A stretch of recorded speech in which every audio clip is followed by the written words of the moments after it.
Assalamualaikum warahmatullahi wabarakatuh. Selamat pagi anak-anakku semuanya. Gimana kabar kalian? Semoga kalian dalam keadaan sehat semuanya. Ibu ingin mengingatkan kalian harus menjaga kesehatan dengan cara yaitu melaksanakan protokol kesehatan, sering mencuci tangan, sama memakai masker agar kalian bisa siap dan fresh dalam mengikuti pembelajaran daring ini. Walaupun ibu tidak pernah bertatap muka dengan kalian, tapi ibu percaya kalau kalian semuanya selalu semangat, selalu antusias dalam mengikuti pembelajaran daring ini.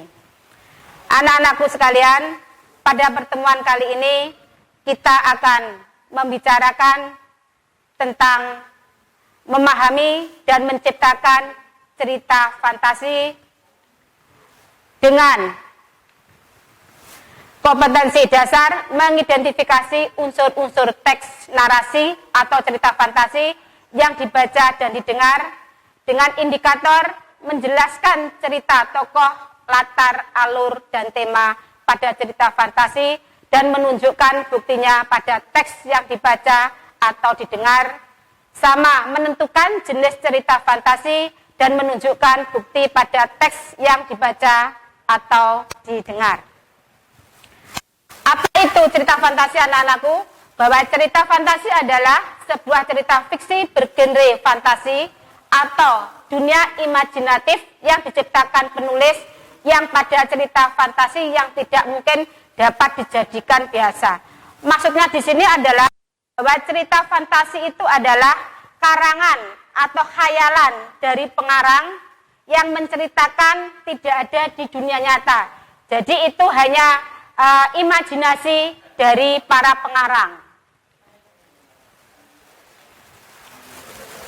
Yang kedua adalah kita akan membicarakan tentang struktur cerita fantasi.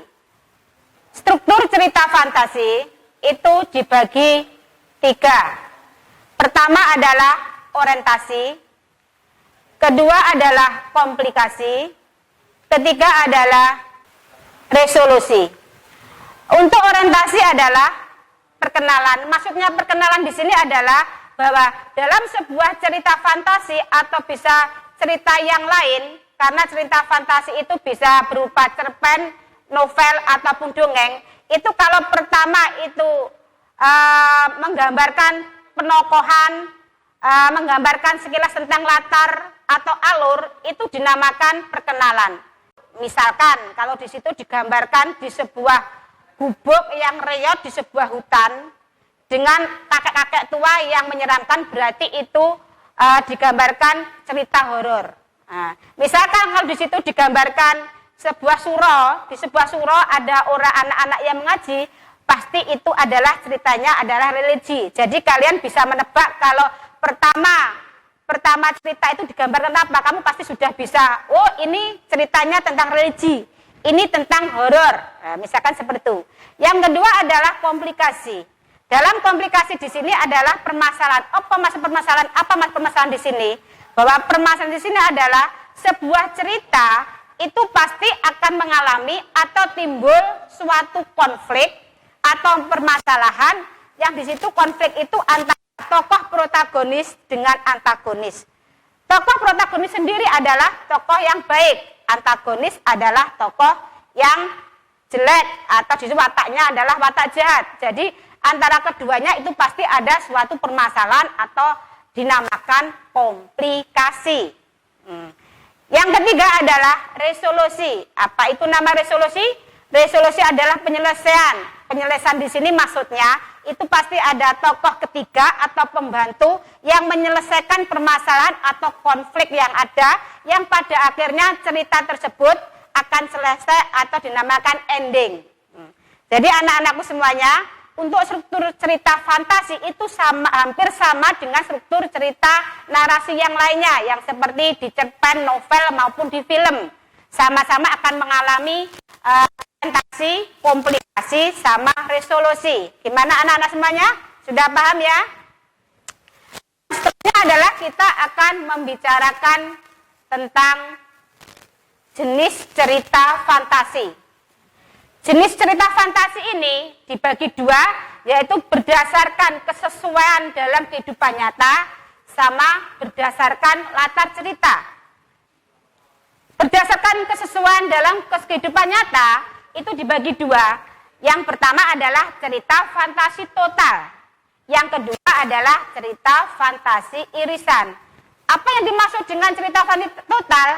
Cerita fantasi total di sini adalah semua cerita yang ada dalam cerita fantasi itu tidak ada di dunia nyata. Jadi semuanya hanya khayalan atau imajinasi dari pengarang, tidak ada di dunia nyata sama sekali.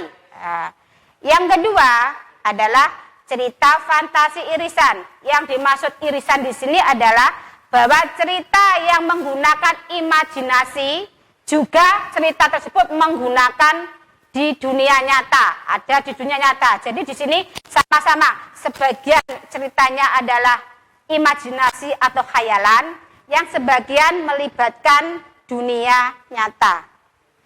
Kalau kita lihat jenis berdasarkan latar cerita, itu juga dibagi dua, yaitu pertama latar sejaman. Maksud sejaman bagaimana, Bu? Sejaman itu adalah latar yang digunakan itu hanya satu masa saja. Misalkan masa kini, masa lampau, dan masa mendatang. Apa maksud masa kini? Masa kini disebut bahwa cerita itu menceritakan masa sekarang. Nah, kalau masa lampau itu menggunakan masa dulu. Masa dulu itu misalkan 40 tahun dulu. Atau misalkan masa prasejarah. Itu namanya masa lampau. Masa mendatang kita akan menggunakan latar tersebut adalah masa misalkan 50 tahun ke datang. Seperti apa dunia kita misalkan. Misalkan bumi sudah penuh, kita bisa misalkan ke angkasa. Itu namanya adalah masa mendatang. Yang kedua adalah yang dimaksud lintas waktu. Apa mas lintas waktu? Bahwa di situ latar digunakan dua. Jadi cerita itu ada dua latar. Misalkan pertama dia membayangkan masa lampau. Atau misalkan kalau masa mendatang seperti apa? Berarti itu namanya lintas waktu. Berarti cerita itu menceritakan dua latar. Misalkan latar masa kini sama masa mendatang, ataukah masa kini dengan masa lampau. Anak-anak sekalian, sudah jelas atau belum? Nah, kalau nanti misalkan kalian kurang jelas, kalian bisa lihat di panduan di LKS kalian. Seterusnya kita akan menjelaskan tentang unsur atau ciri-ciri dari cerita fantasi. Cerita fantasi itu memiliki 6 ciri-ciri. Yang pertama adalah bahwa terdapat keajaiban, keanehan, dan kemisteriusan. Apa maksudnya di sini? Bahwa cerita fantasi itu akan menceritakan tentang dunia supernatural, kemisteriusan atau keajaiban. Nah, itulah yang dinamakan terdapat keajaiban, keanehan. Yang kedua, yang kedua adalah yang terbuka. Apapun maksud dari ide cerita yang terbuka, di sini dimaksud ide cerita tersebut tidak dibatasi waktu. Misalkan dia tidak membicarakan tentang masa kini tidak, tapi bisa masa lampau, bisa misalkan masa mendatang, misalkan di situ tentang ibu peri itu kan pasti di angkasa kan, tidak mungkin ada di dunia nyata. Itu dinamakan adalah ide yang terbuka. Yang ketiga adalah latarnya itu bisa menembus ruang dan waktu. Misalkan di sini kita ceritanya tentang keajaiban dunia, atau misalkan tentang dari pasti di situ menggambarkan bukan dunia nyata. Inilah yang dinamakan dengan menembus ruang dan waktu. Jadi tidak ada di dunia nyata, hanya khayalan atau imajinasi. Yang keempat adalah tokoh dalam cerita imajinasi atau tokoh dalam cerita fantasi itu sangat unik. Maksudnya unik adalah tokoh tersebut memiliki memiliki kesaktian. Misalkan di situ ibu peri, pasti dia memiliki kesaktian bisa membuat kurcaci itu bisa berubah menjadi tikus dan sebagainya. Itu namanya memiliki kesaktian. Misalkan cerita Joko Tarub. Nah, di situ ada bidadari yang namanya Nawang Wulan. Dia Nawang Wulan itu hidupnya adalah di kayangan. Kayangan itu namanya menembus dan dia mempunyai kesaktian. Misalkan kalau menanak nasi, yang namanya misalkan di situ padi itu bisa berubah menjadi beras dan bisa langsung menjadi sebuah nasi. Itulah namanya unik atau kesaktian tokoh yang ada dalam cerita. Yang kelima adalah bersifat fiksi. Apa fiksi? Fiksi itu adalah khayalan. Nah, jadi tidak ada di dunia nyata. Itu hanya khayalan atau karangan dari seorang pengarang biar menarik, biar pembaca itu sangat tertarik sekali. Nah, yang keenam adalah bahasa. Bahasa yang dipakai dalam cerita fantasi itu adalah sangat bervariasi. Maksudnya bervariasi di sini adalah bahwa bahasa itu tidak pakai bahasa formal, tapi bisa memakai misalkan bahasa daerah atau bahasa percakapan. Gimana anak-anakmu semuanya? Paham ya? Ibu sangat sudah menjelaskan semuanya. Kita lanjutkan lagi ke berikutnya,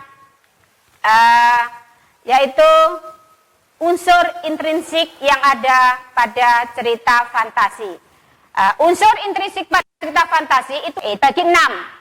Pertama, tema adalah ide atau masalah yang mendasar.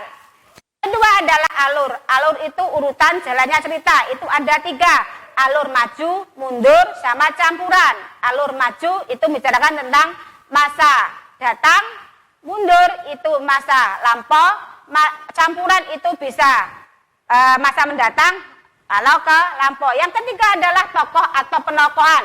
Maksudnya di sini adalah karakter. Karakter dari para tokoh tersebut ada jahat, ada misalkan baik. Nah, namanya.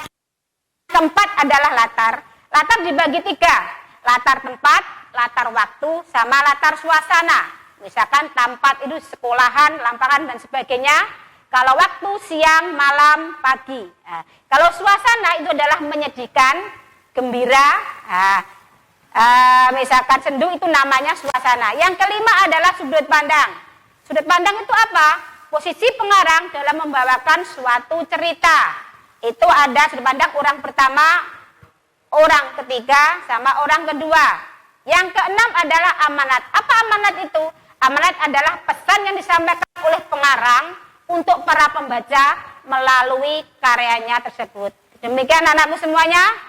Saya harap dengan penjelasan ibu tadi kalian bisa membuat sebuah karya fantasi. Karena kan sudah paham.